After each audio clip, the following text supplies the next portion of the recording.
সকালের নাস্তায় কিংবা বাচ্চাদের স্কুল টিফিনের জন্য আজকে তৈরি করে দেখাবো ইউনিক টেস্টের একটি ক্রিস্পি পরোটা রেসিপি। আসসালামু আলাইকুম বন্ধুরা, কিচেন বাঙালিয়ানা চ্যানেলে আপনাদের সবাইকে স্বাগত জানাই। আজকের এই ইউনিক টেস্টের ক্রিস্পি পরোটা রেসিপি যদি একবার কাউকে বানিয়ে খাওয়ান তাহলে আর অন্য পরোটা খেতেই চাইবে না, এতটাই টেস্টি হয়। তো এই পরোটাগুলো তৈরি করে নেওয়ার জন্য সবার প্রথমে আমি এখানে একটা মিডিয়াম সাইজের আলু মধ্যে থেকে কেটে আগে থেকে সেদ্ধ করে নিয়েছি। এবার এই আলুটাকে ভালোভাবে গ্রেট করে নিচ্ছি। আমি এখানে 1 কাপ পরিমাণ ময়দার পরোটা তৈরি করে নেব, সেই জন্য এখানে মিডিয়াম সাইজের একটা সেদ্ধ আলু নিয়েছি। যদি আপনার পরোটার পরিমাণটা বাড়িয়ে নিতে চান তাহলে এখানে আলুর পরিমাণটাও বাড়িয়ে নিতে হবে। তো আলুটাকে ভালোভাবে গ্রেট করে নেওয়া হয়ে গেছে। এবার এখানে দিয়ে দিচ্ছি পেঁয়াজ কুচি, তারপর এখানে কিছু গুঁড়ো মশলা দিয়ে দেব। তো সবার প্রথমে দিয়ে দিচ্ছি স্বাদ মতো লবণ, তারপরে দিয়ে দিচ্ছি অল্প করে একটু ভাজা জিরা গুঁড়ো, তারপরে দিয়ে দিচ্ছি ঝালের জন্য সামান্য পরিমাণ মরিচের গুঁড়ো, চাইলে আপনারা এখানে কাঁচামরিচ কুচিও দিতে পারেন। সামান্য পরিমাণ হলুদের গুঁড়ো দিয়েছি, একেবারে সামান্য পরিমাণ দিয়ে দিচ্ছি গরম মশলা গুঁড়ো। এবার এই পরোটার টেস্টটা একটু বাড়িয়ে নেওয়ার জন্য এখানে আমি 1 টেবিল চামচ পরিমাণ চিনি দিয়ে দিচ্ছি। আপনারা চিনিটা না দিতে চাইলে না দিতেও পারেন। এবার সবশেষে সয়াবিন তেল দিয়ে আলুটাকে খুব ভালোভাবে মাখিয়ে নিতে হবে। তো দেখুন মশলার সঙ্গে আলুটাকে খুব ভালোভাবে মিশিয়ে নিয়েছি। এবার এখানে 1 কাপ পরিমাণ ময়দা নিয়ে নিয়েছি।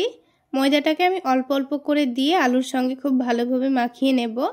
বন্ধুরা, আমি এখানে ময়দা দিয়ে পরোটাগুলো তৈরি করে নেব, আপনারা চাইলে এখানে আটা দিয়েও পরোটাগুলো তৈরি করে নিতে পারেন। তো ময়দার সঙ্গে আলুটাকে খুব ভালোভাবে মাখিয়ে নিয়েছি। তো এখানে আলু দিয়ে ডোটা তৈরি করা হয়নি, সেই জন্য এখানে সামান্য পরিমাণ পানি দিয়ে আমি একটা শক্ত ডো তৈরি করে নেব। পানিটা কিন্তু একটু বেশি করে দিয়ে ফেলবেন না, তা না হলে ডোটা কিন্তু অনেকটাই নরম হয়ে যেতে পারে। তাই বারে বারে সামান্য পরিমাণ পানি দিয়ে এখানে ডোটাকে একটু শক্ত করে তৈরি করে নিতে হবে। তো ডোটা আমি একটু শক্ত করে তৈরি করে নিয়েছি। এবার এই ডোটাকে কিছুক্ষণের জন্য রেস্টে রেখে দেব। ততক্ষণে এখানে একটা ব্যাটার রেডি করে নিচ্ছি। তো আমি এখানে 2 টেবিল চামচ পরিমাণ কর্নফ্লাওয়ার নিয়েছি আর নিয়েছি 2 টেবিল চামচ পরিমাণ ময়দা। আপনাদের হাতের কাছে যদি কর্নফ্লাওয়ার না থাকে সেক্ষেত্রে শুধু ময়দা দিয়েও ব্যাটারটা তৈরি করে নিতে পারবেন। সামান্য পরিমাণ লবণ দিয়ে আমি এখানে একটু বেশি পরিমাণই পানি দিয়ে দিয়েছি, কারণ ব্যাটারটা একটু পাতলা করেই তৈরি করে নেব। তো একটা কাঁটা চামচ দিয়ে খুব ভালোভাবে এটাকে মিক্স করে নিয়েছি। আর দেখুন ব্যাটারটা কিন্তু অনেকটাই পাতলা করে তৈরি করে নিয়েছি। এবার ব্যাটারটা এক সাইডে সরিয়ে রেখে ডোটা থেকে এবার পরোটাগুলো তৈরি করে নেব। তো এই ডোটা আগের থেকে অনেকটাই নরম হয়ে গেছে। তো তার জন্য আমি সামান্য পরিমাণ ময়দা ছিটিয়ে দিচ্ছি, দিয়ে এটাকে হাতের তালুতে একটু ভালোভাবে ঘুরিয়ে ঘুরিয়ে লই তৈরি করে নেব।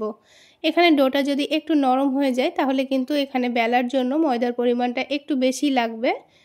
তো এখানে এই ময়দাটা দিয়ে আমি দুটো লই তৈরি করে নিয়েছি।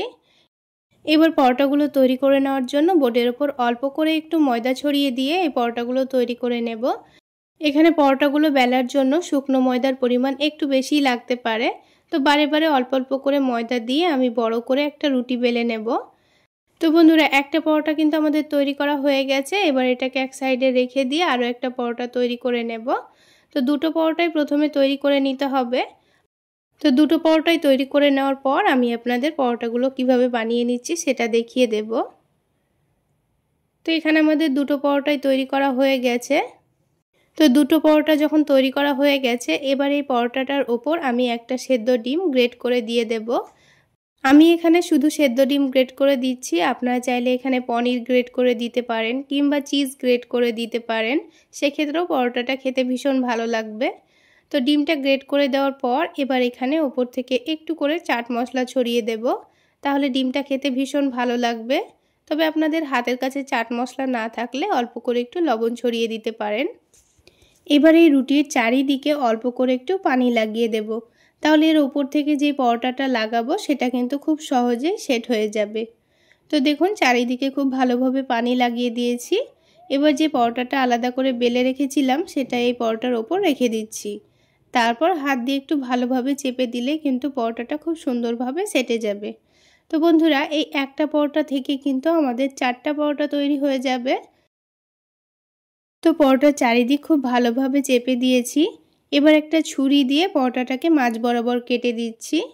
তারপর এই পরোটাটাকে আবারও মধ্যে থেকে কেটে দেব। তো আমি এই পরোটাটাকে 4 ভাগে ভাগ করে নিয়েছি। আপনারা যদি পরোটাগুলো একটু ছোট করে বানাতে চান তবে এটাকে 8 ভাগে ভাগ করে নিতে পারেন। তবে আমি 4 ভাগে ভাগ করে রেখে দিচ্ছি। এবার এক পিস পরোটা তুলে নিয়ে এইভাবে করে একটু চেপে দিচ্ছি, তাহলে এই ভেতরের ডিমটা কিন্তু বাইরে বেরিয়ে আসবে না, সেই জন্য এইভাবে করে একটু চেপে দিতে হবে। এবারে বাকি পিসগুলোকে আমি এই বোর্ডের ওপরে এইভাবে করে আঙ্গুল দিয়ে চেপে দিচ্ছি, তাহলে এটা চেপে দিতে সুবিধা হবে। তো আপনারা চাইলে এভাবে করেও কাজটা করে নিতে পারেন।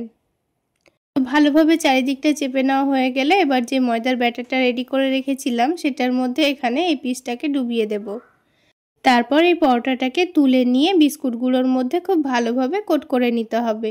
আমি এখানে টোস্ট বিস্কুটকে গুঁড়ো করে নিয়েছি, আপনারা চাইলে ব্রেড ক্রাম্বস দিয়েও এটা করে নিতে পারেন। তো খুব ভালোভাবে পরোটার সঙ্গে কোট করে নেওয়ার পর এবার এটাকে তেলের মধ্যে ছেড়ে দিয়ে ভেজে নিতে হবে। প্যানের মধ্যে আমি এখানে সামান্য পরিমাণ তেল দিয়ে দিচ্ছি, আপনারা চাইলে ডুবো তেলেও এই পরোটাগুলো ভেজে নিতে পারেন। তো অল্প করে তেল দিয়েও ভেজে নিলেও কিন্তু অনেকটাই ক্রিস্পি হয়। তো তেলটা যখন ভালোভাবে গরম হয়ে গেছে তখন আমি পরোটাটা দিয়ে দিয়েছি। তারপর গ্যাসের ফ্লেমটা মিডিয়ামে রেখে একটু সময় নিয়ে পরোটাগুলো ভেজে নিতে হবে, তাহলে এটা অনেকটাই ক্রিস্পি হবে।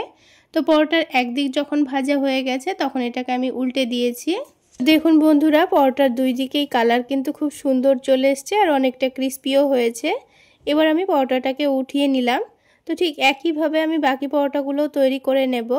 আর আপনাদের বোঝার সুবিধার্থে আমি আরও একটা পরোটা আপনাদের ভেজে দেখিয়ে দিচ্ছি। তো আরও একটা পরোটা নিয়ে এভাবে ব্যাটারের মধ্যে ডুবিয়ে তুলে নিয়ে এটাকে বিস্কুট গুঁড়োর মধ্যে দিয়ে খুব ভালোভাবে কোট করে নিতে হবে। তো বন্ধুরা, আপনারা যদি চান যে এটাকে ব্যাটারের মধ্যে না ডুবিয়ে না বিস্কুট গুঁড়ো কোট করে ভেজে খাবেন তাও কিন্তু হবে, এমনিতেও এটা ভেজে খাওয়া যায়। তবে এইভাবে বিস্কুট গুঁড়োর মধ্যে কোট করে ভেজে নিলে কিন্তু পরোটাটা উপর থেকে অনেকটাই ক্রিস্পি হবে আর খেতেও ভীষণ ভালো লাগবে। চাইলে আপনারা স্ন্যাক্স হিসাবে ইফতারেও এগুলোকে খেতে পারবেন।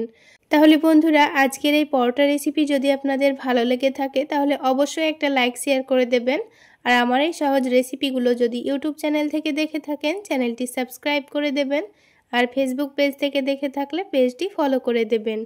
তো দেখুন বন্ধুরা, আমাদের আরও একটা পরোটা কিন্তু তৈরি করা হয়ে গেল। তো ঠিক একইভাবে আমি বাকি পরোটাগুলোও তৈরি করে নিয়েছি। তো দেখুন বন্ধুরা, সবগুলো পরোটাই কিন্তু আমার তৈরি করা হয়ে গেল আর দেখতে কতটা লোভনীয় হয়েছে। চাইলে একবার হলো এই পদ্ধতিতে পরোটাগুলো বানিয়ে খেয়ে দেখবেন, খেতে কিন্তু ভীষণ মজার হয়। কোনো রকম সবজি ছাড়াই পরোটাগুলো আপনারা খেতে পারবেন। আর আওয়াজ শুনে নিশ্চয়ই বুঝতে পারছেন পরোটাগুলো কতটা ক্রিস্পি হয়েছে। চাইলে আপনারা এই পরোটাগুলো টমেটো সসের সঙ্গেও খেতে পারেন, খেতে ভীষণ মজার হয়। এবার একটা পরোটা আমি আপনাদের ভেঙে দেখিয়ে দিচ্ছি।